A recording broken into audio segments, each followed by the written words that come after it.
Welcome to the Redbeard Embodiment Podcast. I am your host, Alex Green, and I'm on a mission to bring the power of embodiment to people all around the world. In this podcast, we explore how embodiment practices, trauma healing, and knowledge about the human nervous system can help us find our ground, discover new sources of meaning, and create connection in an ever-changing world. The deepest change is embodied change. All right. Well, I am super excited to be sitting down today with Joel Began, and Joel is a physical therapist based in Henniker, New Hampshire. And let me tell you a little bit about Joel and how Joel first came on my radar, and then I'll talk a little bit about the exciting conversation that we're going to have today about neurogenic tremoring and spontaneous movement. So Joel is a physical therapist, a somatic health educator, a primitive reflex clinical specialist, a TRE tension and trauma release provider, a safe and sound protocol provider, as well as a musician and a personal trainer and an exercise specialist. So very broad and diverse background. And he's the physical therapist at his business, Creative Pathways PT. So Joel, thanks so much for coming on for a conversation today. Oh, thanks for having me, Alex. I'm super excited to be here and to chat and to have some fun. Yeah, super cool. Well, so let me just talk a little bit about how I got to know you. And then also I want to talk a little bit about what it maybe is on the menu. Every time you and I have spoken, our conversation's been a little bit meandering, so I don't want to make too many promises because I don't know for sure where our conversation will go. But we can at least set some sort of intention. So anyway, I think it's probably been about 2 years now, and so Joel is a TRE provider. So TRE is the modality of neurogenic tremoring developed by Dr. David Berceli, and Joel's a provider, I'm a provider, and on a Facebook forum for providers sharing information, I noticed there was a thread, I think it might even have been about physical therapy, but Joel posted a paper that he authored along with some others in 2022, and that'll definitely be something that we cover in today's conversation. But it was a paper about describing spontaneous movement, including the kind of tremoring we see in neurogenic integration and TRE.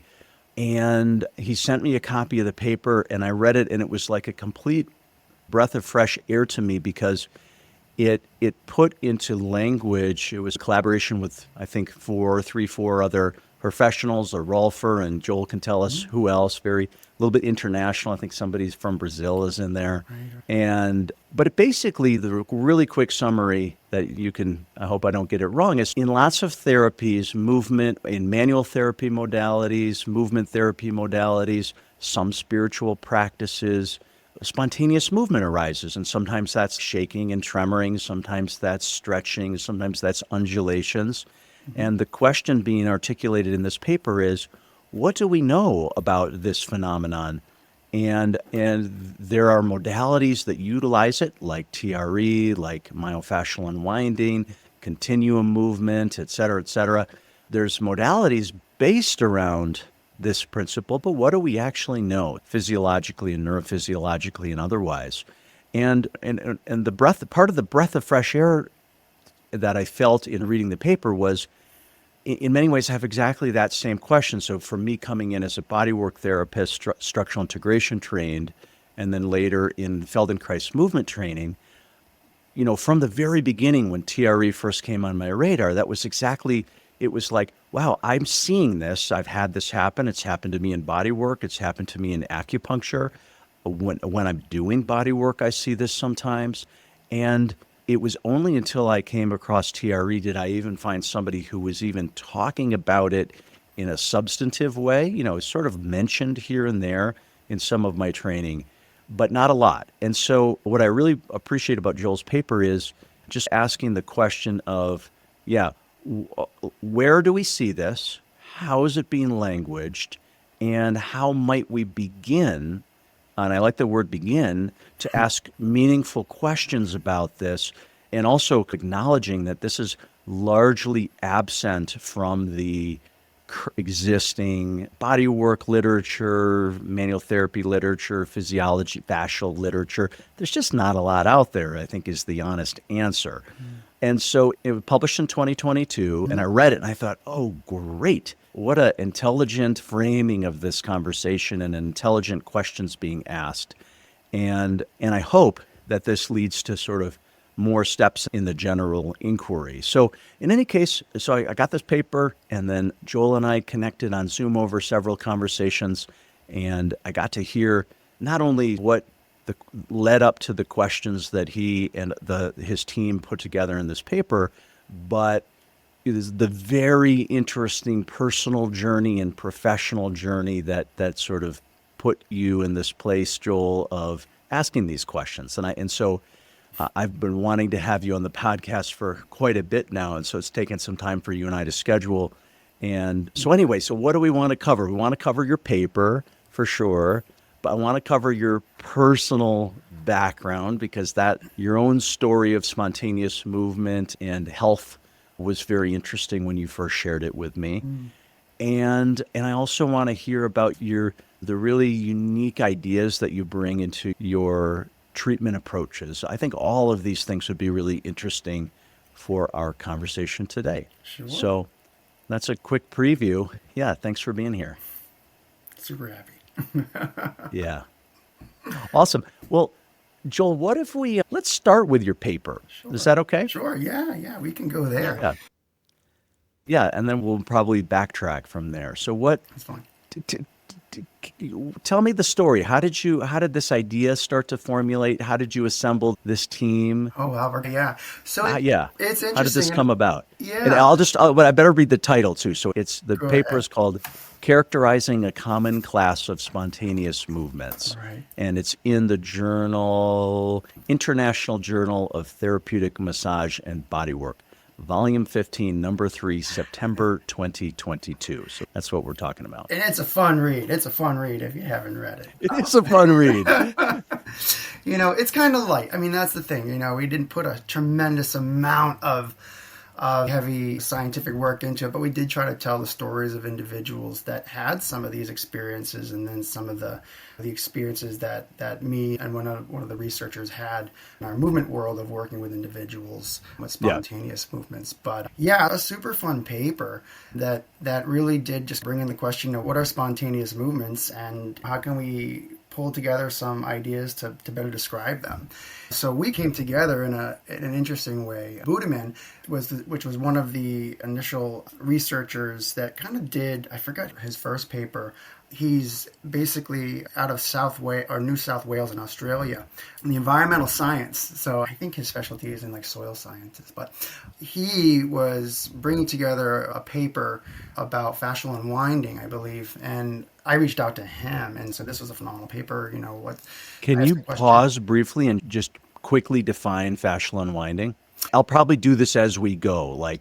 I'll pause you just to get a quick definition. Sure. So I think fascial unwinding, so it's a form that uses spontaneous movement, and I believe there's myofascial unwinding, but fascial unwinding, I think, was at the time what he put together in this description pertaining to the fascial system and its characteristics of being able to be an unwinding phenomenon. I think he looked at a couple different theories behind that at the time. I don't know if that helps. But just describe it really in layman's terms. So I'll do my version of it, because I was John F. Barnes trained. That's sort of one common sort of myofascial release system. And there, myofascial unwinding refers to the idea that sometimes you're doing body work and then a person might start to spontaneously move. Sometimes it's tremoring, but that's not the most common expression that we see, that we describe as myofascial unwinding. It might be twisting or stretching or these types of movements. And the interpretation in this context is that the myofascia, or the connective tissue, is the movement is happening in order to unravel, for a better word, or stretch or reorganize, integrate. Lots of words. Lots of words, yeah. And I think that's sometimes what can make it also difficult in exactly defining. The other one is it usually feels like it's something that we're not doing. I think that's a big one. So a lot of times if you're the practitioner behind there, the individual might say, whoa, you're moving me. And the practitioner might say, no, I'm not. I'm following you and you're moving. So sometimes that experience can actually be both ends. And I got questions there. Maybe it is. But yeah, I think the body's ability to basically unravel, unwind, reorganize, integrate, all of these things come together. I think when we start to talk about fascial unwinding in particular.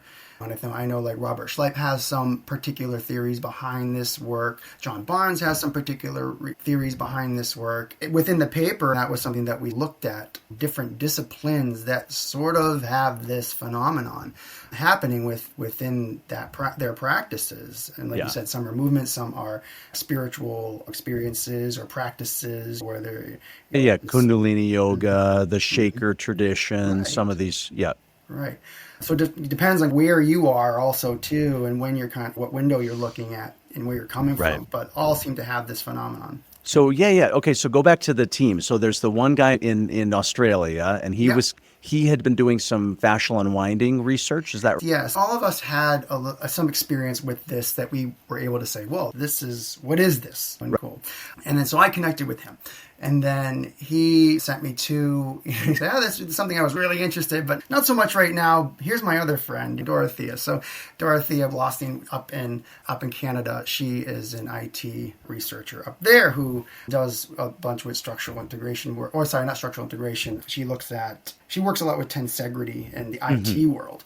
And what is IT? What is IT? So just like technology. Oh, I see. Yeah. Okay. And so I connected with her, and from our conversations, there was a paper that had begun that she had started, or all three of the other researcher is Fernando. Where am I going to get his name here? I'll find it. I feel terrible because I call him Fernando. Fernando Bertolucci. Bertolucci, yes. And I always stumble on his name. Is he the Brazilian? Is that right? He is from, yes, he's from there. Or Sao Paulo, is that? I think so. I think that's in Brazil, yeah. Yeah, so... Is he a rolfer, is that right? He was a rolfer, I believe. Okay. I believe so. Yeah, he's an MD too. So he comes from the MD background, and I believe is also a rolfer, yes. Gotcha. Yeah. And he had developed his own sort of working with the body at that time, I think muscle repositioning. So he has a method and that he actually works with, and I think it was actually Tensegrity Touch. It changed.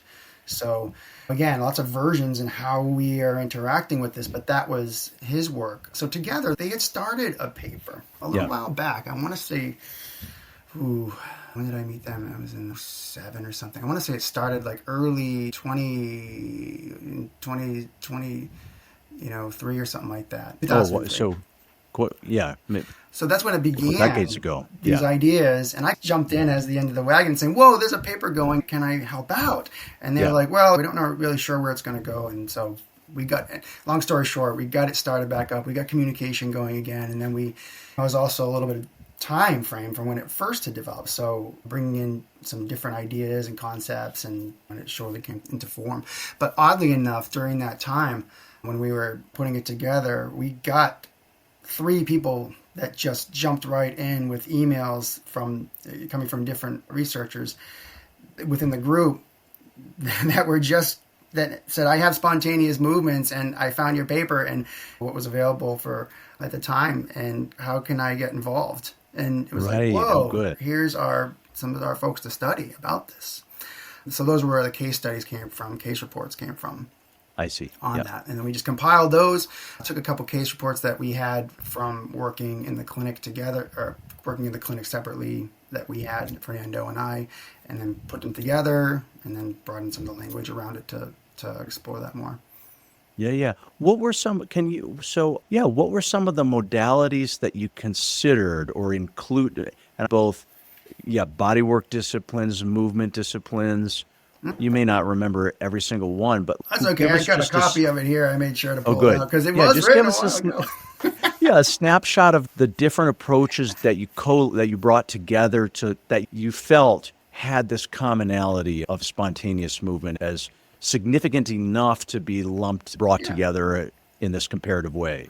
Yeah, so we looked at basically some of the movement practices. I think at the time we were looking at like continuum. Continuum was one with Emily Conrad, with sort of the undulating movements that she had. We looked at a spontaneous Qigong, some of the movement practices that were there. I don't think we looked at any of like Feldenkrais's work at the time. I think that was Hannah Somatics included? Hannah Somatics was in there, right. Yeah. There was one other that I think was a dance, and I think that was authentic movement. We looked at Mary Starks with some of her movement there. Yeah. The somatic experience work by Peter Levine. But TRE was on there, obviously, as well, being a movement sort of. And and this is maybe me jumping in our narrative flow, but you had when you wrote this in 2022, or I guess that's when it was published, but when did you do your TRE training? We'll come back to that. But I think that was in 2000, because we would finish the paper a year before. It takes a while to go through checks and balances. I want to say it might have been around the same time, 2002. I think so. Yeah. 2002, okay. 2021. Yeah. Similar time frame. So anyway, so TRE, somatic experiencing, that has what else? So my TRE came in after. My training came in after. You began this. Okay. Cool. Yeah, cool. Right? Look, this is where it was really interesting because, I didn't really know. Right. So everything I looked at, and I was able to find bits and pieces, which makes it really interesting. But so kind of looking at, the movement aspects of that. But then we also looked at, the manual therapy aspect, specifically looking at Tensegrity touch, which was one of Fernando's applications. Then there's the myofascial unwinding and John Barnes. But I believe there was another version they also had of that, also called, myofascial induction, which they've changed some of the language around. And then there was another individual we looked at, Dorco, who was a PT, but had a very similar approach of putting together tactile stimulation and then working with the body's inherent flows of movement and more of a therapeutic way. So we captured a little bit of there. I'm sure there's a lot more out there. Yeah. But starting to paint this picture of, look. Right, how broad this is. That's what partly you were trying to.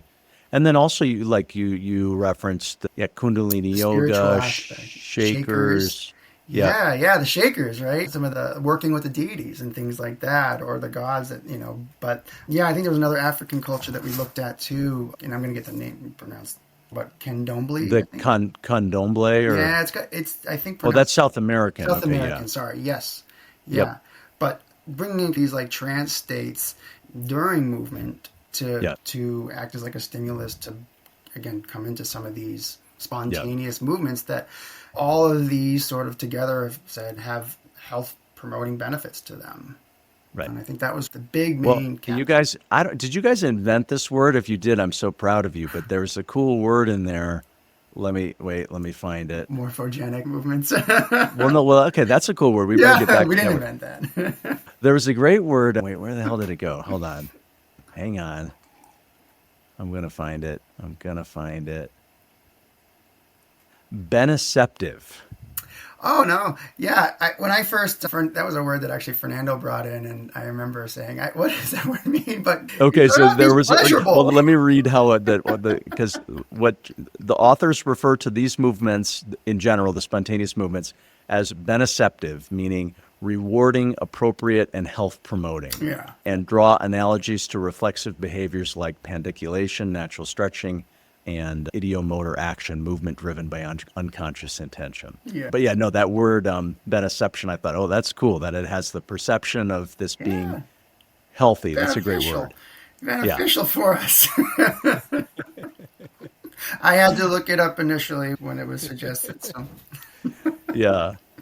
What do you consider, so you mapped out, again, the way I introduced this a few minutes ago when I described it is I said that the paper acknowledges that there's these class of movements that are pretty poorly defined, pretty poorly described, and not super, that in some ways I think of that as and maybe there's a main point of the paper that I missed, but I almost think of the main point of, hey, look at all these things. And almost the reason I said a beginning earlier is it's almost like articulating that this is probably an area where there's some work to do. Would you agree that's a part of the sentiment of the paper? Yeah. Every paper at the end, right? More research is needed. Right. But the goal, I think, in a lot of ways, to say, look at some of these commonalities between all of these different practices. Yeah. They probably all share a common phenomenon here. Right. And are we accessing this or not? Right. And obviously, I love what you're doing, Alex, putting people together that are coming from different aspects of these worlds. Yep. Where you're going to find stuff. But the fact that being out there, and some of these are being treated with just medications to make them stop because we don't understand them, or in some cases where we reported on some of the case reports, individuals that we looked at were having a really hard time with them because there was no language. But they were happening. Right. And the context, I think, I think this was a big paper in trying to bring in different context around this.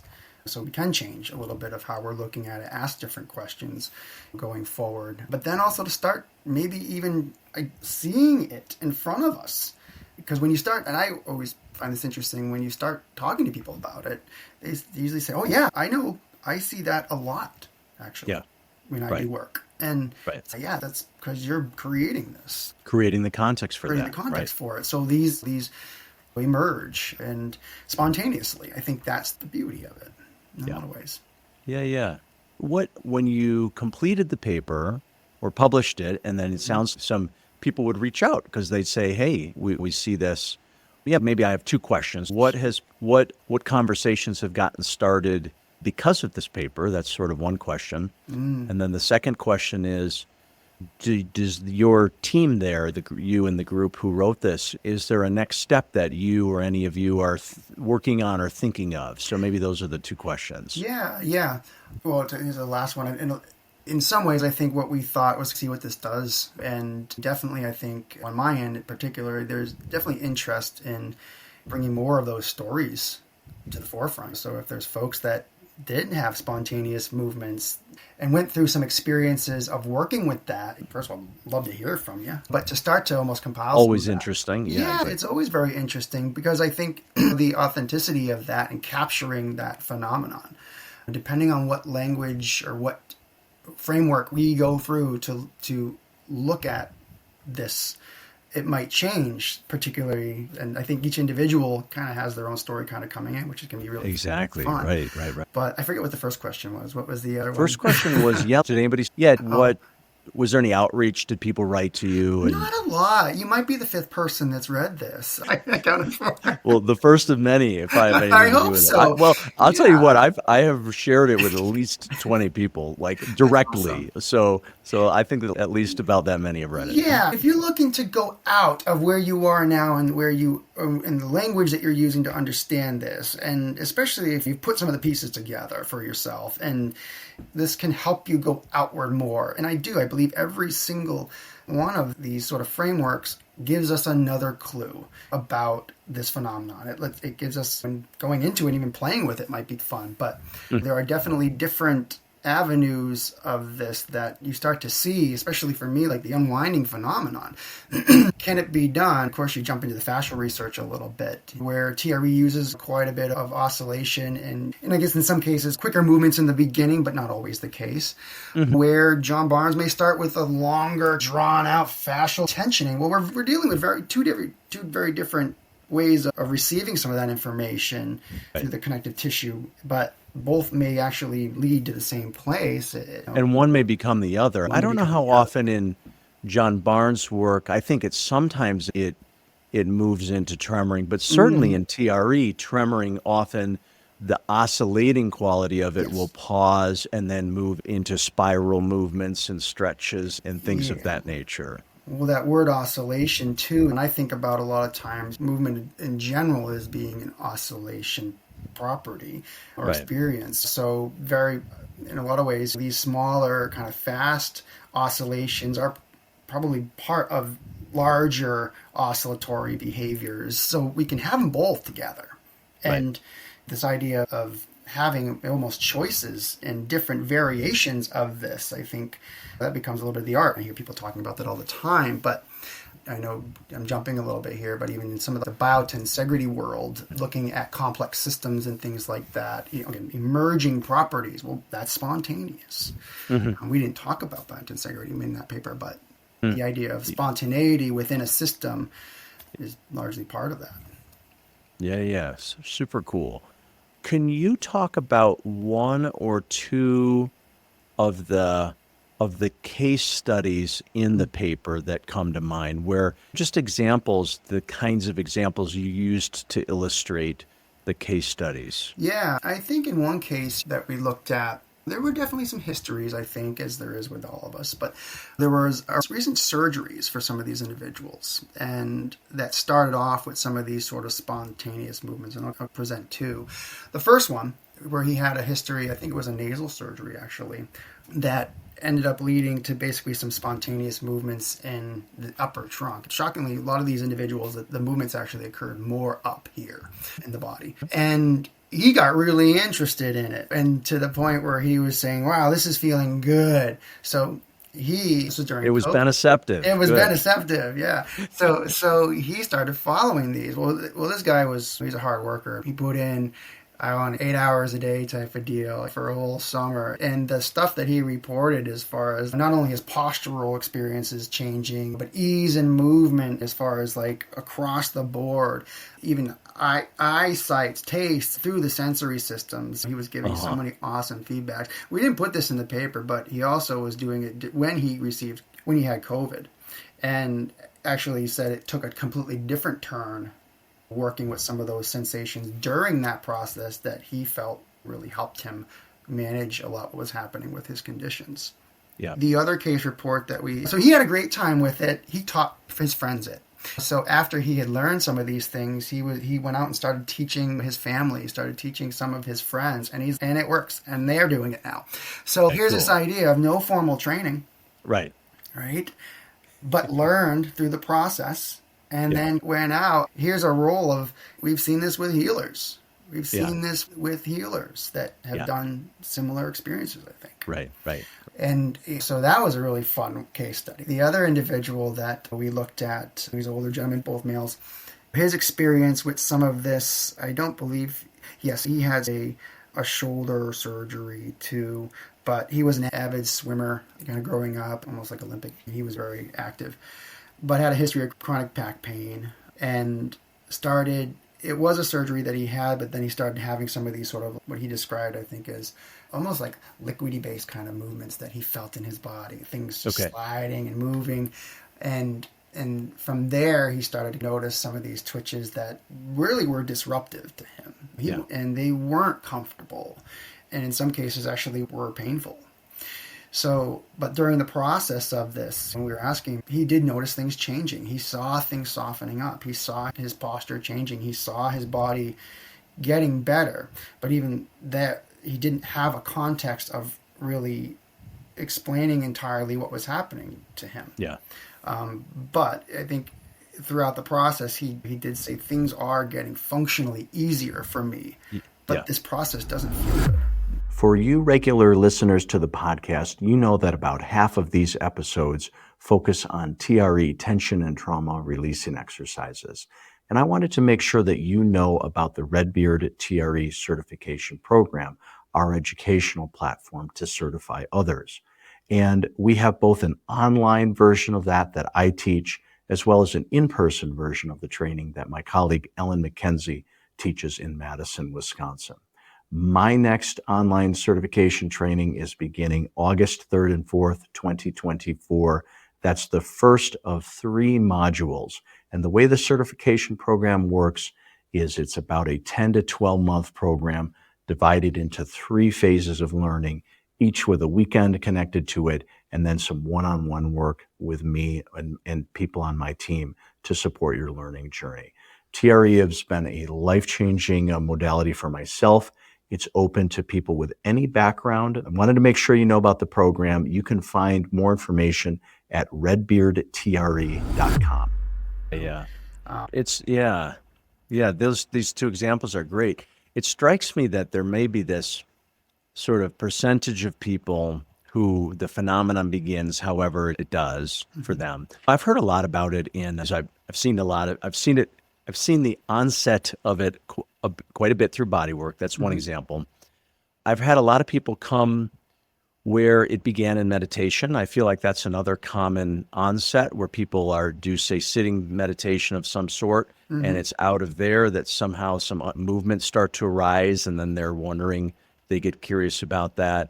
I've had a lot of people where the initiation of it was through some psychedelic experience, and where during some psychedelic medicine or journey, or even in breath work, psychedelic type breath work, spontaneous movement arises, and then they're investigating it. But anyway, Right. and then just other ones too. Yeah, post-surgery, I've seen those kind of cases too. But it strikes me that some percentage of people, like in a way the two case studies you gave, are people who get curious, they think it's beneceptive, they follow it, they devote the time to seeing where it goes. They're a bit open-ended in their exploration. Right. If there's a little discomfort, so like some people may have that approach.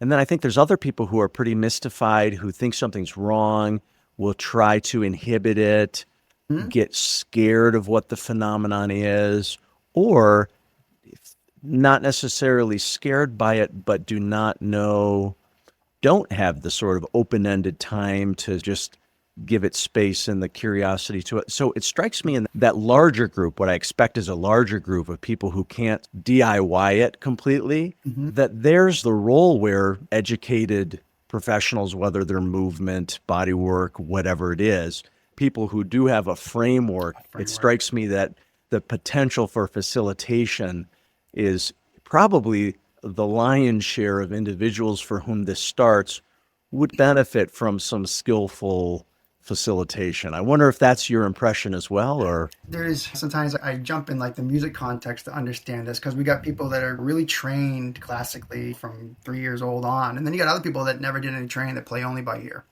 right.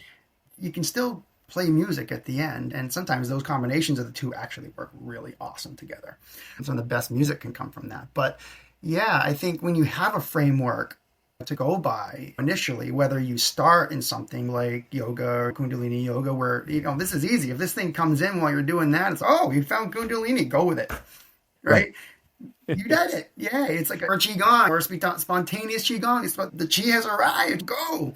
And Do it's it. easy. Yeah. Yes, it's so different than if it just shows up. Yeah. And I think what's fascinating sometimes is, I have kids that I work with that are in the classrooms doing the wiggling and moving, and some will actually tremor their bodies.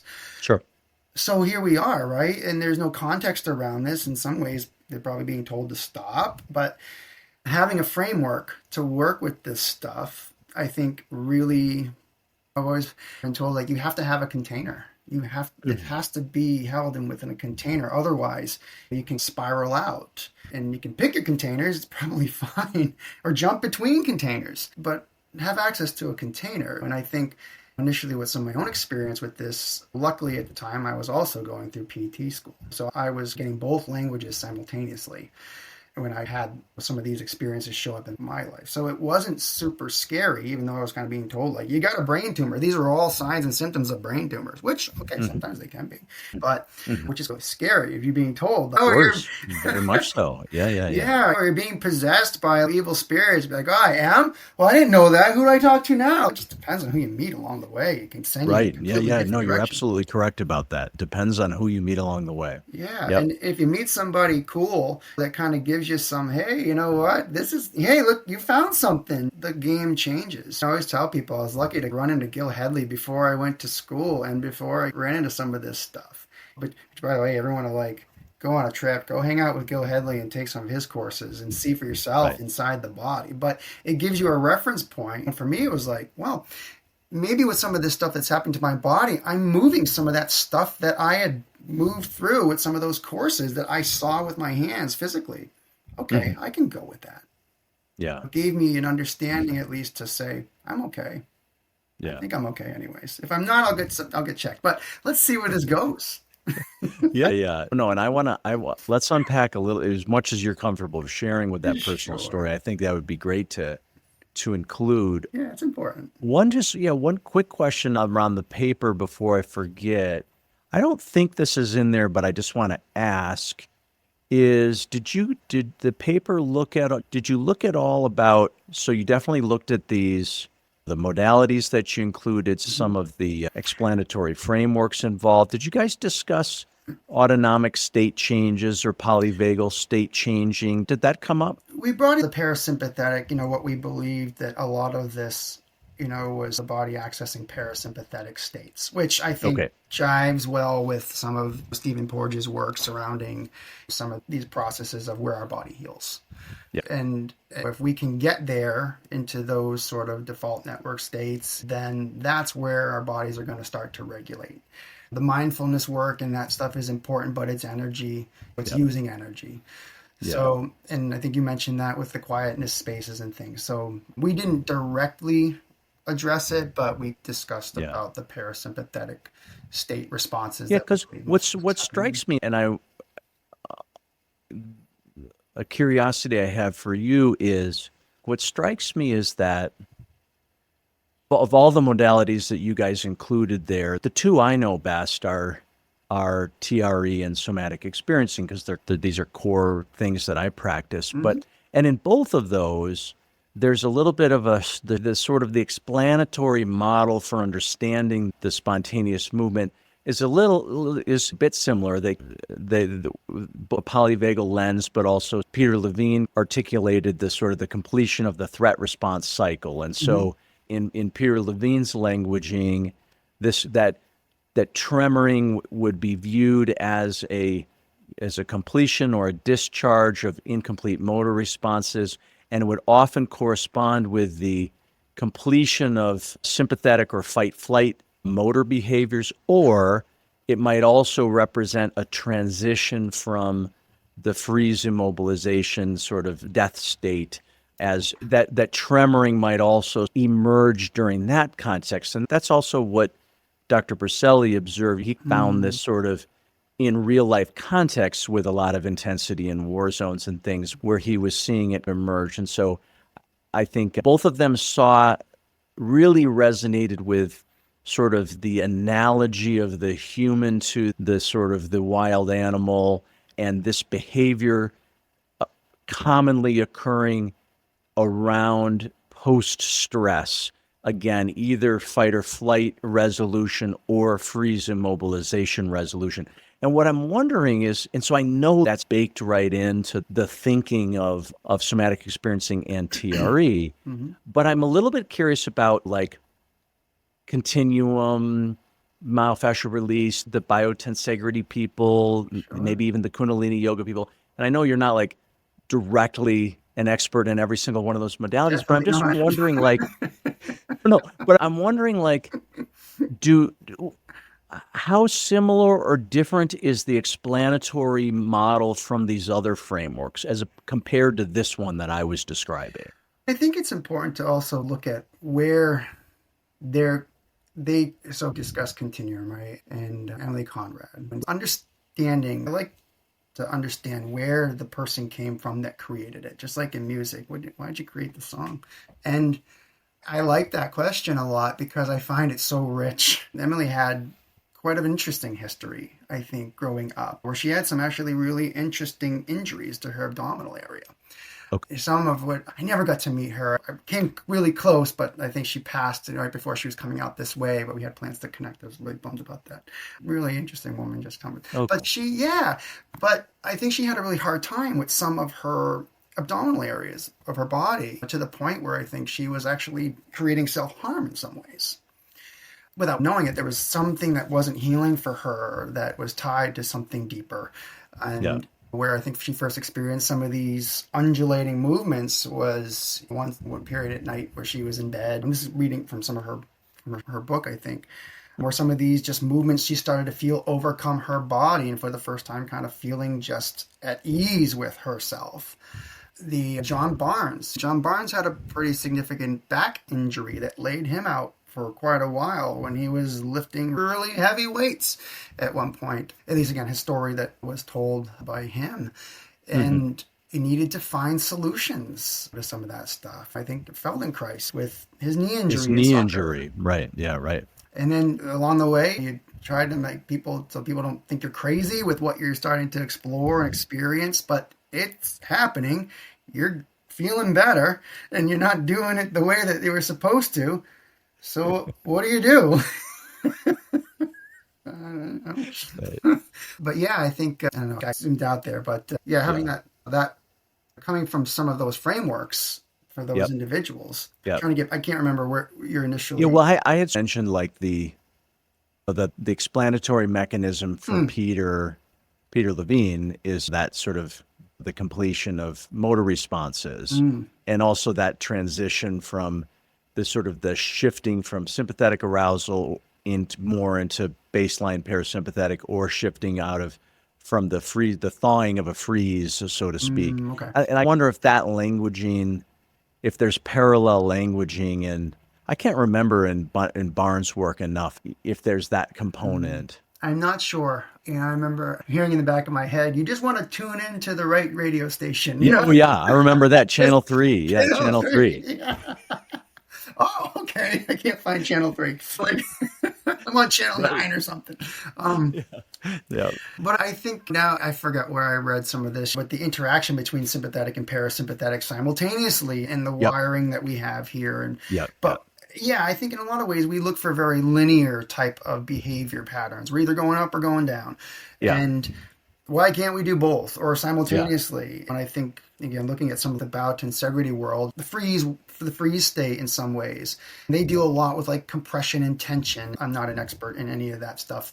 I've done a little bit of work with that group to understand some of their language, but I asked a question about freeze states at one point, and from my understanding, when there's an actual equal balance between compression and tension, when they perfectly align, it's stillness, but it's moving. Movement from both of these in a way that's providing energy, but they're canceling out and creating stillness. So like thinking about this and starting to think about compression and tension when they're perfectly aligned, how they actually can create stillness and balance, but it's still kind of energy. Right. And they use the word biotensegrity energy.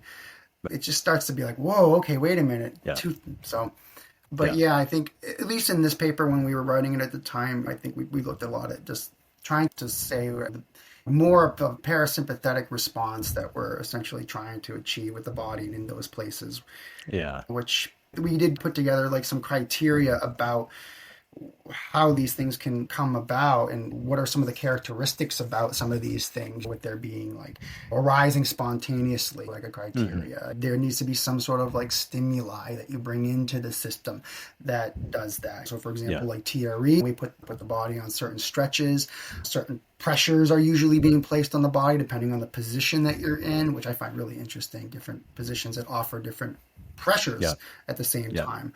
But then also that parasympathetic response of being able to experience letting go of kind of the body, a reduction in tone perhaps, but also like the environment that is being set up by the person or how it's being perceived by the individual. Right. How's it being contextualized? Yeah, no, it's so fascinating. Yeah. And I think a lot when you start to look at those components, even I think some of these states of consciousness shifts too, of saying, I'm feeling like I remember hearing some of my clients that are doing this in myself. I was like, ooh, I can't think about the detailed stuff that sometimes I think about.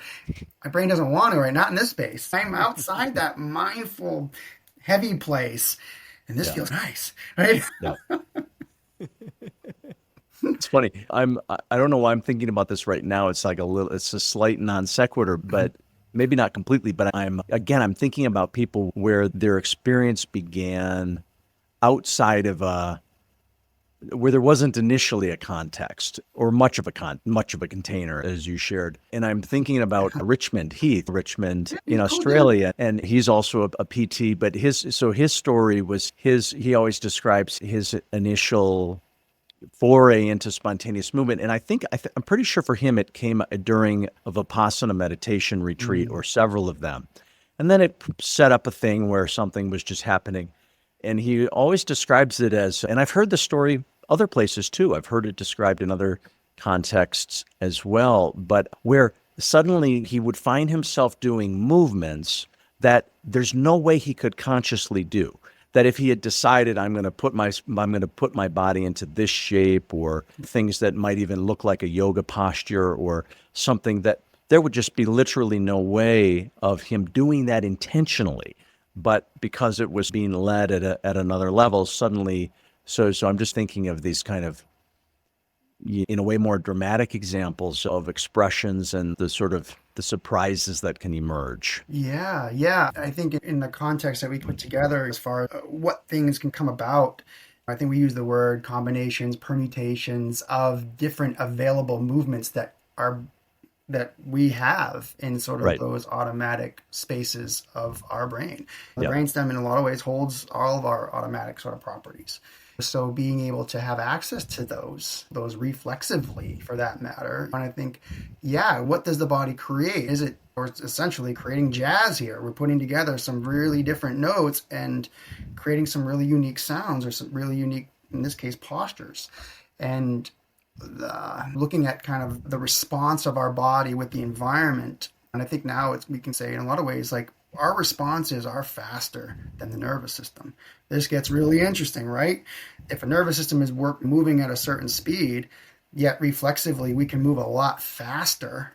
First of all, what's the nervous system for? I have questions. But vibration and oscillation properties can move through the tissue 12 to 20 times faster than that of what gets propagated through a nerve. I see. So being able to access that by doing something mindful, almost setting the body in motion through a technique like TRE that then brings you into this other space. Yeah, we're starting to look at some of Newton's laws here, right? Of once you set something in motion, it can continue to stay in motion under the right circumstances. Yeah, we're going to be on delay. Mm-hmm. We're going to be a little bit behind with us kind of processing that. And, interesting. And this is where I think the following comes from a lot, where we say, follow it. Yeah, that's all you really can do. We know this with language and conversation, right? We've already had this conversation in some ways. We're saying things that we know, but we're truly improvising. Right. And what does a really good improviser use for a lot of this stuff? It's things that they trained with. It's things that they know, that they're bringing to the surface in the moment in really different and unique ways that allows for, in this way, maybe the body to complete something, or the body to experience something different, which I think it's amazing that we've found ways into accessing some of this stuff and using this, and it's cool. It's cool to be part of it. Yeah. That's where I get lost a lot, just trying to wrap my head around and stuff. But But the more and more I think, especially now with some of the sciences that are coming out, I can't keep up with it anymore. Honestly, Alex, stuff is changing left and right, but in cool ways that I think is just letting us say more and more, you know what? Yeah, just go with it, because if it's working, go with it. Because what we thought was wrong in a lot of ways, the idea that muscles actually don't move a lot and that they just isometrically contract, but we move in the way that we do, is still mind-blowing to me. Talk to the Biotensegrity people. They'll explain it better. No, that's an area I want to go more into. Okay. But that's where you come back to the oscillation world, and that's where, again, we say, ooh, look at people oscillating with TRE. Well, something I was reading recently, you might know about this more than me. I was reading, I think, some paper about, I was trying to see, every once in a while, I look to see, is there any new paper that describes some tremoring, whether it's spontaneous or something. Is there anything new in neurophysiological research? And I was reading something about tremoring as from a sort of the perspective of the sort of muscle spindle interactions. In the paper, and I'll have to dig it up, this was a skim kind of a thing, but this is probably not news to you, but it was, what struck me was that what's being described was that pulsation or oscillation is always happening, and at a certain level, and then there's certain conditions in which that's amplified into perceptible levels. And I found that an interesting way to think about it, because I'm thinking about this from a TRE or a somatic experiencing perspective, where what's the level at which we start to perceive this? Obviously, if you do something to set in motion neurogenic tremoring, like through TRE, most of the time you're going to get quite feelable and quite visible spontaneous movement, right? Typically speaking, somebody watching would be able to see that movement. And of course, you can feel it. But so that's one level of amplitude of rhythmic, oscillatory, myofascial activity. But to me, there's lots of examples where there's vibratory phenomena that get set in motion. I've had this happen lots of times for me, it's be most likely with acupuncture, but it could be any form of body work, craniosacral therapy, osteopathy, hands-on, somatics, Feldenkrais work. If my body and nervous system has been touched in a meaningful way, then even though I'm not likely to have big visible oscillations like I do when I tremor in TRE, very often for 12 to 24 hours, there's a very perceptible vibration that I can feel. And of course, now I can interpret that as energetically, I could interpret it as chi flow, or if I was in sort of a TCM perspective, which I think is a good way to look at it. But I've come to believe that it's also, I also now believe that it's a quite literal vibration. It's just not big enough to be moving my bones around. And so now I'm thinking of it like the sort of this continuum or the spectrum of when I'm quote unquote in stillness. Well, there's at the literal level, there is not stillness. Of course, I'm breathing and my heart's beating and the cerebrospinal fluid is moving. So we know there's those movements. But even at the neuromuscular level, what I gathered from this paper is that oscillatory movement is happening. Now, sometimes it's happening more. If I get Tai Chi or acupuncture or something, I can feel it, but I'm not moving around. Nobody's seeing that. Well, now I could do it I do a breath work session or a TRE session, and now I'm literally in the visible spectrum of tremoring. So now I'm thinking of this kind of continuum in a sense. Yeah, like tremors inside tremors or movement inside movement. Right. And even like a postural sway of just standing is going to be a slower kind of sway. Sure. But yeah, then go all the way to the other side of the spectrum, the nitty gritty ones of where you might feel little fasciculations. They happen in our sleep all the time. And we know that they help with the healing process and the remodeling of the brain. So I think, especially in infants in the beginning. But yeah, I think that's like, there's starting to become better language around that. And what do you do with that? Can you respond to that? But yeah, it gets really interesting. And I jump to like music a lot because I feel like in some ways they've started to have this conversation of hearing multiple melodies simultaneously. And being able to hear several at the same time type of deal and different ones at the same time. But we're talking about listening and the ear, the vestibular system that's organized to gravity. They're on the same line here, cranial nerve 8. I don't know, just saying.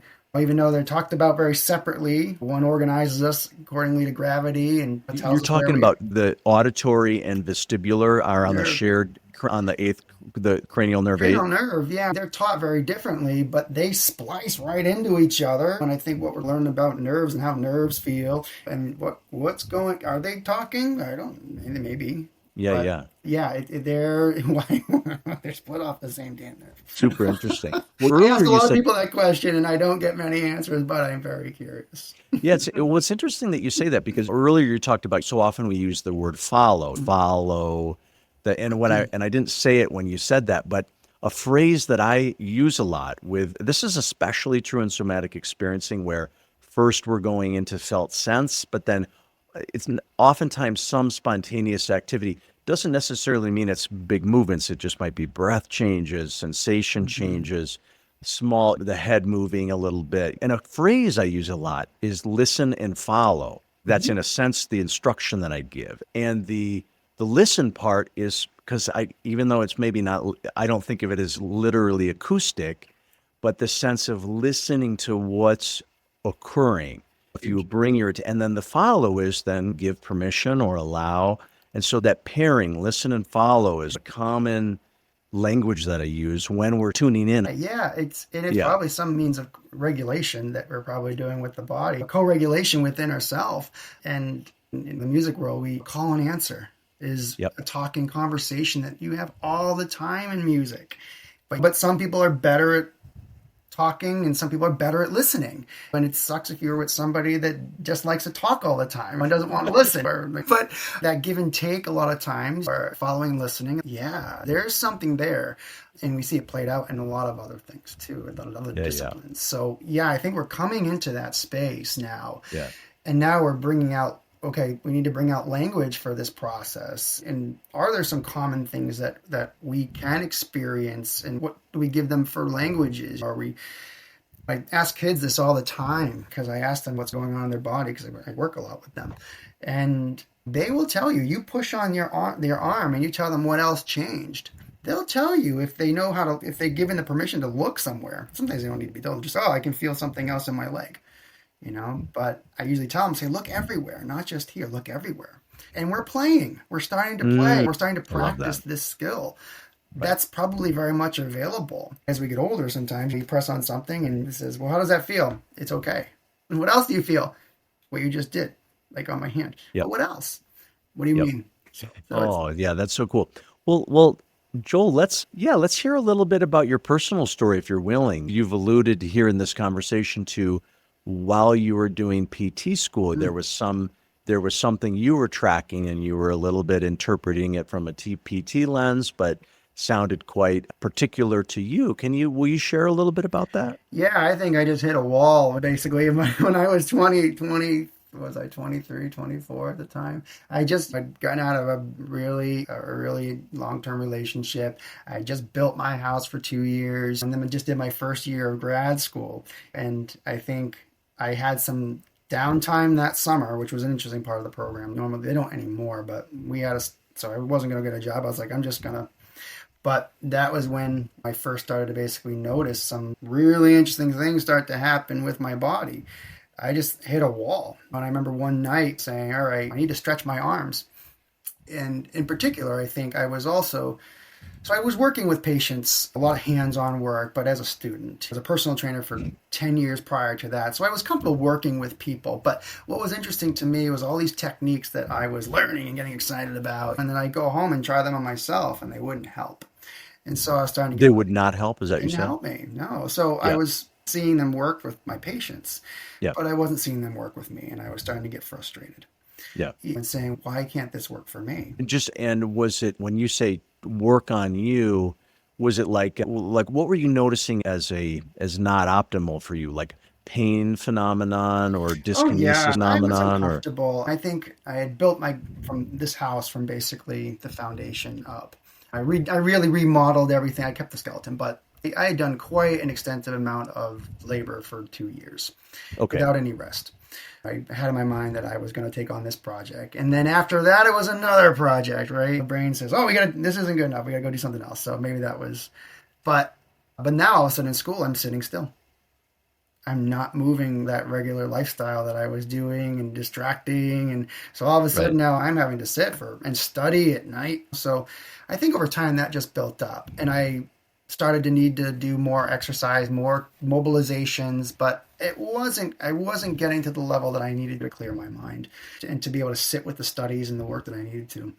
So I was just starting to get quite frustrated. And I think there was just one night where I was laying down. I was really not in a good place. And I said, I don't care. I need to move my shoulder. I need to bring this up. And I'm just going to push as hard as I can. I don't care. I'm at that point. So I threw my arm back with everything I had. And I heard a big pop. And I said, oh, my shoulder. But then I said, I don't feel any pain. And then all of a sudden I saw my other hand start to tremor. So, and it, for me, replicated the same thing I just did. I could feel a pull from basically the back of my shoulder, just my arm going, ooh, boom, and then same replication on that side. So a lot of times that TRE phenomenon, right, that we see left to right, right? So hemispheres talking in some way. But at the time, I didn't know that. I didn't understand any of the neurology that could have been happening there or what my body just experienced. But I felt some relief after that. It was a very clear, and sometimes what I hear after folks that sometimes go in for learn TRE for the first time, it's like, wow, things just got completely, it's what I felt. But I think after that time, it wasn't like I just started tremoring from that point on. I was going back to school. I think a couple months passed, and then I started to notice just some movement in my arm. And I said, whoa. I was sitting with my buddy next door and next to my lab. And I said, hey, Tony, look at my arm. And he goes, yeah, that's good. Yeah, you're moving it. Good for you. And I was like, no. And you can see how this goes next, right? No, Tony, I'm not doing it. And that's where I started probably getting This my is labels. where there were a psychiatric referral for you. Yeah, or even better, when you go to your professors and you say, hey, look, you see their eyes go, you need to get that checked out. I said, why? I feel okay. I feel good. Yep. But so that started to basically, I think when I started doing that, I said, well, I'm going to squeeze with it. I'm going to just actually squeeze the muscle. And then I would get like almost an opposite motion that kind of came through. And then I'd say, oh, okay, cool, relief. So I had that familiarity of that sort of relief pattern. And then I saw another fasciculation start to happen higher above. I said, oh, I'll follow that. So running this in my head a little bit, oh, that's that muscle. Let me squeeze that muscle. And then another motion would happen. So I just kept following that until some of the motions became a little bit bigger and a little bit more broader. And slowly over time, it was for me more of pulling and deep sort of fascial stretching. Okay. But there were definitely times and positionings that it was way easier to do on the floor. So like a lot of this I would play with and sitting, but I eventually found my way to the floor and started some of that work there. And I couldn't get enough of it. I thought I could feel every time I went into space and did some of this work, I was coming out with just this vitality and this strength behind my body and of course, feeling at ease was, wow, this is great. So I did that. I had the summer off. I spent a lot of my time like in between that kind of walking outdoors and just collecting myself. But I saw huge changes. I saw huge postural changes. I saw a lot of my body come back to me in a short amount of time. Yeah. So, but I also put in a lot of the hours behind that. The time. Yeah. Yeah. So, I have questions on the speed of some of this work, but there were times where there was a lot of just skin driving work. I couldn't get enough of moving the skin. It did seem like a lot of this went from the outer shearing kind of movements to deeper in. Interesting. Yep. Which a lot of times is what we do when we're first born. Yeah. And I probably should mention too, I was a C-section baby. I was preemie as well. Who knows if that was a piece of not, but that process, returning back to school was just like, whoa, I had a very different perspective on the body and how things worked. No doubt. Right. And luckily along the way, I had some folks that I was able to be in contact with this experience that were almost a little bit of a mentor in the process. Yeah. And saying, no, you're good. You're exploring. Keep going, right? You're in an okay place. This was my experience. And I was like, oh, okay. But so that was what I carried through, and 15, 16 years ago where that kind of started. But over time, it just settled, got less and less. And like you were describing, more of that sensation of just being felt in the body, just sitting here. There's movements that are there, but nowhere to the point of needing to, they're not distracting. They're just part of the voluntary stuff now. So thinking about it from an integration standpoint, and it gets confusing, as I think in a lot of ways, and I'm not saying that my body is like perfectly integrated or anything like that, but it's definitely in a better place than I think it was at that time, and in a more balanced place, movement-wise.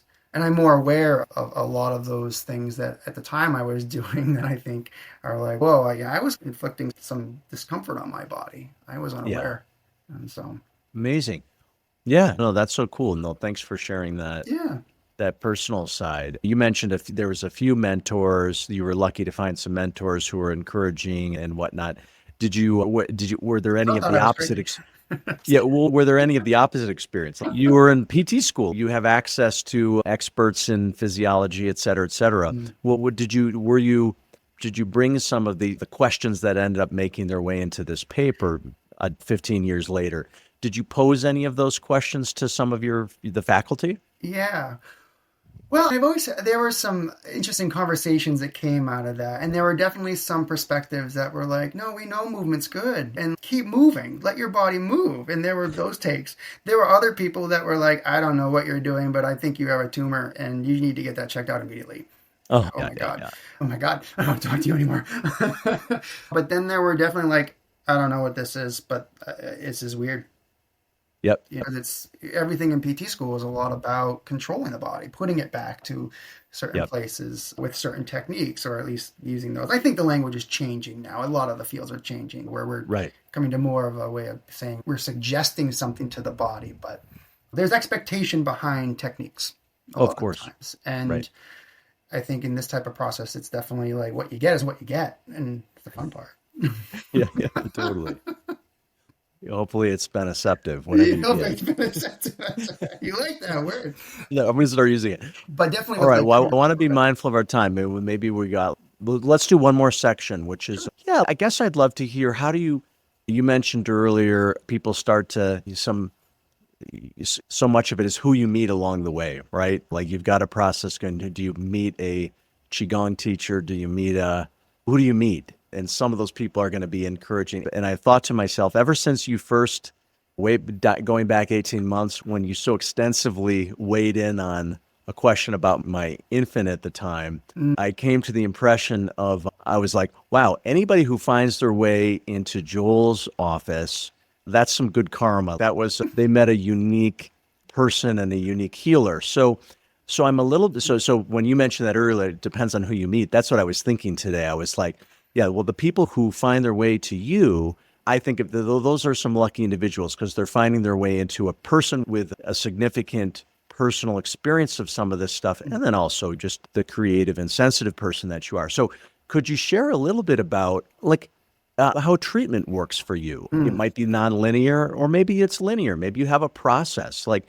maybe you could sure. just talk a little bit about how some of these ideas find their way into your actual clinical work with kids and adults. Yeah, so it's interesting because I do work with both. I work with kids, adults, and then I sometimes work with both of them simultaneously, and that sometimes gets really interesting. Yeah. Teaching through multiple languages, but together. But in a lot of ways, I'm looking for some of these.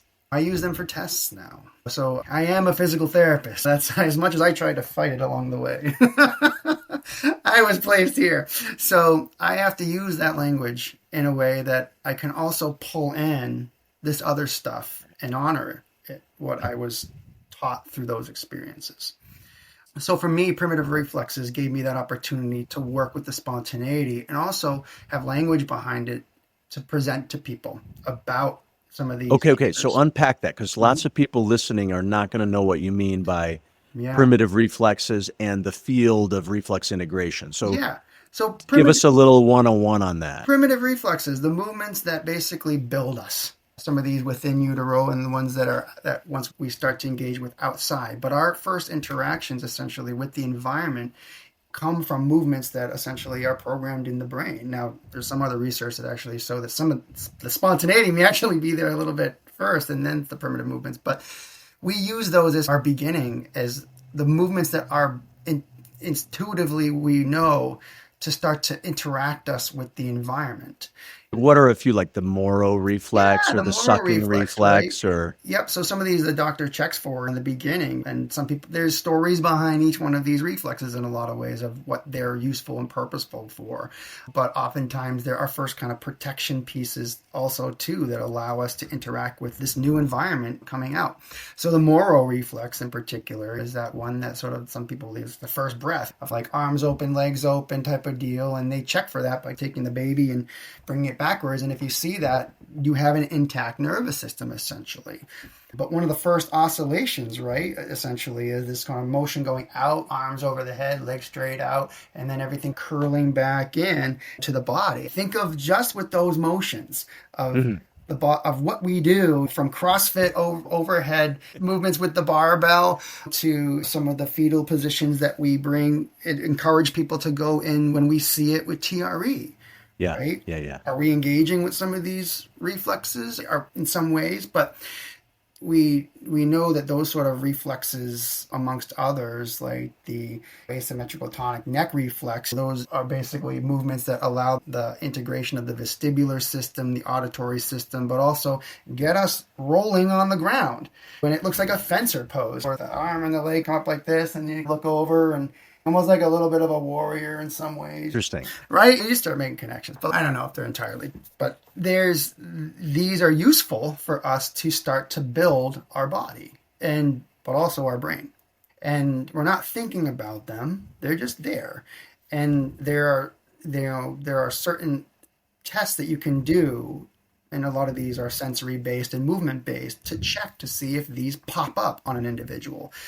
And we know now with a lot of things like neurodevelopmental conditions, autism, OCD, that these some underlie, or at least are significantly related to some of these conditions. We find them in a lot of these individuals that have them. But the same thing with individuals that have injuries or to the brain or to their spinal cord. Even post-COVID, we're seeing some of these things. When these movements don't follow through, and normally they clear out a lot of them and then become postural reflexes that we can then use to orient ourselves to gravity. But they're usually, a lot of them are cleared by 12 months. And if they're not, then we call them retained. So those are the ones that I'm looking for in individuals. So there are certain tests that you can do to see, even just like having a person turn their head to the side. And if an arm bends, then possibly there may be that reflex that is available. Is retained. And it's retained. I see. Taking your finger and kind of draping it across a person's face, across their lips for rooting that we would use to first learn to feed with as an infant. If that happens, or we see puckering of the lips type of deal, then those are all things that we can say, oh, these are retained, right? Yeah, these are distracting, and they're reproducible in a lot of ways when we test for them. Some of them are not full-blown movement patterns that you would see textbook, and some people look for those. Yeah. And how I was trained in a lot of ways is sometimes you just get bits and pieces of some of these motions. Mm-hmm. And a lot of times when I work, so I'm looking for those initially with kids, and I have a whole list of reflexes that I go through to test for especially with children, but the same with adults looking at those. And somebody shared with me, maybe it was you, that it's what you're talking about isn't rare. Maybe even 40-50% of adults or something, or upon testing would have some retained reflexes, or in that neighborhood. I find them all the time. Yeah, I find them in the eyes. I find them in the hands. I find them in the feet. They're there. And they're not always disruptive to the person's function. I think that's important to say. Just because they're there doesn't mean that it's a problem necessarily. A problem. Yeah. But for some folks that may have, like I was working with a woman the other day who I checked my eyes with everybody, and she was having knee pain. I looked her to the right and her body immediately fell forward. So looking in some of these ways of these sort of imbalances that can sometimes happen, or just how we're wired with that, can have an effect on a lot of different things. So it's a place that I look a lot with the kiddos and adults that I'm working with. And then from there, for a lot of the kids, I try to interact with those movements. I get them to do things, and usually a lot of sensory work to those areas. But I do with adults, I use TRE quite a bit to allow that as another gateway point for them to sometimes see for themselves, but allow them to drive and interact with some of those movements in a very different way. So let me linger there for a moment. So with adults, if you're feeling like you're liking the, I guess, let's call it an induction process. Something happens when TRE elicits something. How is it that you introduce that? Do you give them a full-blown, the whole shebang, all 7 the full formal process, or do you do is there a more in the flow way that you invite that? Yeah. So a lot of times these reflexes I can show, right? I can do something to someone and then say, did you see that? Yep. And a lot of times they say, no, I did not. Yep. Right. But so I can show them the spontaneity right there. I'm already starting to teach them about the fact that their body can spontaneously move. And the whole idea behind some of these reflexes too is bringing people into them in some regards, or some sort of sensory experience with that part of their body, and them having a conscious experience of it. Right. So what does TRE do? In a lot of ways, it brings people into some of these motions. Conscious awareness. Yeah. And can bring in that mindful piece through a reflexive behavior. So I love TRE in that regards, that I usually pair the two together in a lot of ways. I'll have people doing specific movements and things that are being mindful of those areas. And then I'm using TRE to help them identify within that, sometimes allowing those behaviors to actually go deeper into. And that's where it gets interesting, because a lot of times I do see inside TRE a lot of these sort of reflexes and movements occurring. Right. And I can help them Yeah, yeah. follow Well, that so that's through. its own really interesting. Yeah, that's its own interesting piece. So it's like you're saying that whether when you watch people tremor, so let's use TRE as our framework here. When you watch people do TRE, whether you've been talking about whether you've previously assessed or talked about reflexes, when you're observing tremoring phenomenon because you have a trained eye around you have that lens of reflexes. It sounds like you're saying a lot of the movements that you're seeing elicited in TRE, you're seeing the traces and the evidence of retained reflexes. Is that correct? Yeah, or parts of them. Yeah, and so I can then bring in the full one and give them an idea. And so I know with TRE sometimes we use the word like interventions, right? So that Yeah. might be one of my interventions. I've changed. I don't call it that anymore. I call it facilitations now. That's good. I got sick of that word. It just sounds, it's a clinical word, but I don't like it anymore. Anyway. Right. I like facilitations. But yeah, it's helping with the completion. So if my mind says, well, it looks like they're trying to, this looks like it could be part of that. And maybe it's not. It might not be. But Yeah. I think a lot of times you do see an individual trying to roll, right? You see those initial kind of rockings and rolling. So, but it's different, right? It's not, we're not dealing with an infant anymore. We're dealing with a mature adult with adults. And even Right. with a teenage kid or something like that, or a 5-year-old, they're beyond these places of just this linear progression. So Right. people that just do the linear progression of, oh, you need to bring the brain back to these steps again. It's a hodgepodge of a lot of things. Right. And so we got to work in a nonlinear way in what comes up on the fly type of deal. There's an art there for sure. But sometimes it's very clear, oh, a body's trying to get itself to roll and twist into that side. Here we go. So in the moment, I might try to facilitate that manually with the person. I may give them the idea and say, hey, allow yourself to go in this direction. Does it feel like you want to go left or right? Test those sides. Which one do you want to follow? And usually people are like, oh, I want to go this way. Go for it, right? Yeah. But other times I might, if I see that repeated a lot throughout our experience, it's okay, I saw this a lot. I'm going to give it as an exercise. So here's my PT part of saying, Okay. your body's Yep. trying to do this repetitively. It's looking Yeah. for something inside that motion, movement inside movement. Right. Why don't we take this home for an exercise too and drive the mindfulness of it? Yeah. So I find a lot of times I'm jumping sides. I'm jumping into the extreme mindfulness. Now I'm jumping back into the extreme reflex aspect and just monitoring and saying, okay, what is this person doing in the moment? Which I got from some of the TRE work, which was definitely a little bit of a game changer for me of how my thought process worked. But I trusted it. I said, these guys, David's obviously done his work. And I've seen that with myself and some of my own body's experiences. Let's practice this. And it does have a place there, I feel like. But knowing which side or which of the fence that you want to be on at different moments, I think can be really helpful with that work. Yeah. Cool. Can you think of, maybe this might be our closing note. Maybe you can think of one client example that just stands out. I'm sure there's lots, but maybe one that sort of stands out to you as, where I'm thinking where spontaneous movement definitely had a major role, whether that's TRE or something else, but where in your view, that was very much a very important aspect of some transformational process or healing process for them. Just wondering if any case examples. Yeah, so where I met my best teacher is what you're asking here. Yeah, exactly.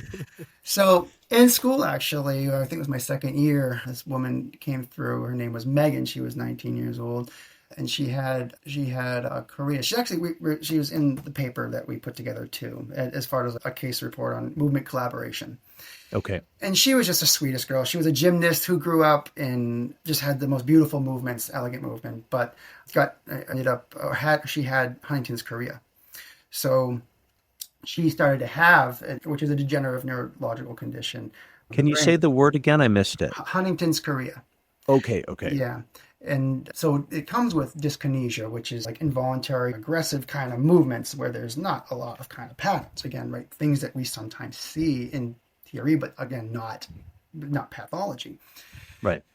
So this was after probably a year or two after I think I was exploring some of my own stuff. So I had my own little bit of a language and feedback system that I was using with some of this. And I wanted to help her. She came in and talked to our class about her condition, was trying to educate us. And the whole time, I think I was just feeling, wow, like, I wonder if I can do anything. I wonder if I could do anything. And I'll ask her afterwards. She's just really brave little girl. And she was with her mother, but the whole time you could see her kind of fighting gravity and working to keep herself upright. She's amazing. She ate 9,000 calories a day, and she was skinny as a rail. I mean, because she had so much movement, that's what you mean? So much energy that she had to control, so that a lot of the spasticity that was happening in the dyskinesia, that she was, with what was left of her voluntary system, that's what she was able to do. But she probably weighed 90 pounds soaking wet. Wow. Okay. But she was so positive and just talking about, being there and helping us understand her in this condition. Right. So I asked if I could work with her a couple times during the week, just as an exploratory project for me to understand more. And she was like, yeah, sure. Her mom was like, I'll bring her by once a week. So I said, okay, why don't we just start? And I started with the first, let me use my PT tools. Why don't we do some hand exercises where we bring the arm up and let's stretch the back. And the whole time she's bucking and her body's, but she's doing it. She's saying, this is fun.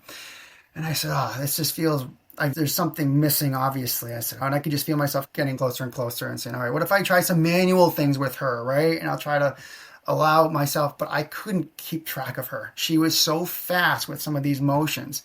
Yeah. And I said, okay, what if I just grab her hands and I just connect? Now there's some of these these practices, and I want to say like push hands and Tai Chi. Right. Yeah. I didn't know about them at the time, but I was like, I need to make contact, because my body knows contact. If I can feel her, I can find that pre-stress that I'm aware of, that I feel like I can move faster in. Okay. So I found that sort of position with her. And then I think from there I had ideas like, let's bring our arms up together, but again, still fast. And then I just felt my body just go immediately into some of these responses she was pushing me out of my equilibrium. And then I could feel my body correcting itself very much in the way that I had practiced working with these reflexes. Mm-hmm. So when I recognized that, I was like, wait a minute, okay, I can just push this back this way. But when I did that, we both would hear like an auditory response of pow, pow. So there was some sort of reorganization that happened simultaneously, reflexively for both of us. At least auditorily for me, I recognized it. What do you mean auditorily? You mean like you literally heard a sound? Yeah, like I felt something move on me. It was a pop, kind of crack, and then I heard on her pop and crack. Wow, okay. So there was like a joint popping type of a sound? Yeah. Which a lot of times happens when there's a reorganization at a joint. The cavitation occurs. But what do we know from that? Something is stimulated somewhere that now allows the joint to reorganize. So that was the first experience of kind of working with some of that. But it felt stable. All of a sudden, there was a stability that came in, again, very similar to some of those practices where I was moving with some of the unwinding phenomenons and finding and looking for. But now it's two bodies to get two nervous systems together in a way. Two nervous systems together, yeah. So this we would practice and move, and it did. It took on a very oscillatory kind of movement practice, but I'm starting to look a little bit like her, and we're sharing some of these movement patterns, but still coming back to some of those responses, letting my body reconnect with the ground and just reorganize, co-regulate, however you want to look at it. Because I could work through her and then use the ground and coming from my feet a little bit. Yep. So, but over time, what ended up happening was there would be a slowing and then a pause. So, but there were these stillnesses that sort of came out. She was always moving, but they held for about 30 seconds of just complete stillness. And at one point, she even which was out. Rare for her. Is that correct? For her, there weren't really rest points. Okay. So we were together creating rest points. Okay. They were temporary, but they were happening. Yep. And to the point where they were coming across to her as scary. Like almost like she would yell out and say, that's never like that. What is that? It was unfamiliar. But her body was still. And mine felt in a very kind of still place as well, temporarily, until it needed to move again. Yep. So we followed that for a little bit. And the responses that I got, we would have multiple pauses that over time became a little bit longer each period, but very similar to TRE. Her sleep patterns were better at night. She was able to basically have her digestion was a little bit different reported from mom. she had movements available that normally she would have very much difficulty with. So I still have a lot of questions as to what happened. How many sessions were you able to spend with her? We did 7 or 8 sessions together. So enough to see like this was pretty significant. Yep. But a lot of it I look at is the same stuff we're doing with the manual following. It was just, for me, she was a little bit just faster, and it was a little bit more aggressive with some of the like forces that we were using because she had so much tone in her system. So that was a pretty, and still to this day, she drives some of the interest. But I also wonder, as we start to become more advanced with this, we start to become more in tune with each individual system, what happens when we start to stack them? Yep. And maybe people are already out there doing that work in some ways. So, but I'm curious when you have two systems. I'm curious too. Yeah. 2 systems running independently but operating simultaneously with awareness. What starts to happen? I don't know. Reminds me a little bit. We talked about push hands and Tai Chi for sure. But and I haven't done a lot of this, but there's the discipline of contact improv. Are you familiar with that? Yeah. A bit of, being in relationship through contact and movement, sharing weight. Yeah, there's no, you're right. I'm sure there's that, the way you ended up working, there's commonalities probably with lots of things. Yeah, and I think it speaks to us finding an accuracy within this for ourselves. And the trial and error process that it seems like each of us go through, but then refining it over time and becoming more accurate and essentially more energy efficient with that. Mm-hmm. And can we leverage it? Can we leverage it in more ways?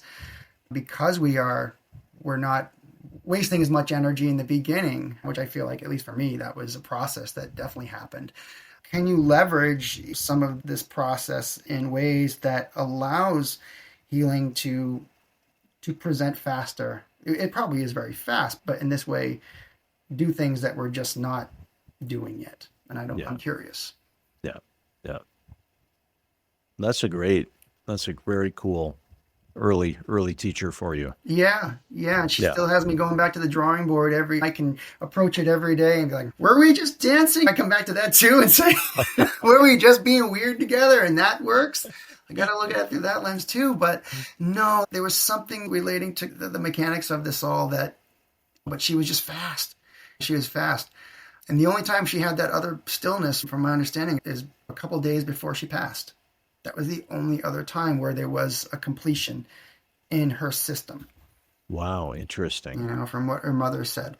Or sleep. I think during sleep too, she was able to achieve places of stillness. So, but where her mother saw her, I asked her and said, when was the last time that you did see her in those states where she wasn't?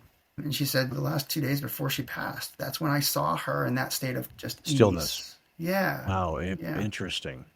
Yeah. Interesting. So I'm curious. What can we do with some of these conditions too that we're finding? I think there was a study recently published right on MS about the effectiveness of TRE. And so, how like treats like in the natural world, right? Yeah, super cool. Yeah, it's fun. Wow. Well, Joel, we covered a lot of ground. There's more ground I would want to cover, but it's probably, hopefully I'll be able to rope you into a follow-up conversation. Yeah, to be continued. I mean, I think this stuff is fun. I'm still exploring. I got lots of information too, if people are curious and going down the rabbit hole a little bit more. And perfect. Please reach out. And if there are stories that people have about some of the early experiences, especially for individuals that didn't get trained and then had some of these experiences, I would love to hear from you, because I do think in the future, putting together a paper that looks more at some of the natural phenomenons of this process would be very helpful. Would be a good direction to go. Yeah, I think so. So. And and of course, if there's ever questions. Totally. And there's a part of this neurogenic integration project is the intention is really to facilitate conversation and information sharing across basically what you've done in the paper there. That's the hope of this too, is Steve and I, she comes out of chiropractic world. I've got the bodywork background. Both of us have the TRE as our main training in neurogenic movement. But again, why I was so motivated, inspired by your paper, is I loved the broadness of that. How do we look at this from other professional lenses, biotensegrity, reflex integration, etc., but not only professional. How do we just collect information from humans? And so I'd love to share in that effort with you of just collecting these stories and case studies, and we'll certainly direct people to you and your efforts to keep going on the research side of it. I hope we can support one another in that. Yeah, rock and roll. Yeah. Absolutely. Awesome. Okay, Joel, let's land here, but thank you so much. You're welcome. Thanks so much, Alex. All right. Thanks for listening to today's episode of the Redbeard Embodiment Podcast. To learn more, visit us at redbeardsomatictherapy.com or send me an email at alex@redbeardsomatictherapy.com. If today's conversation resonated with you, help spread the word by subscribing and sharing with others. Hope to see you next time.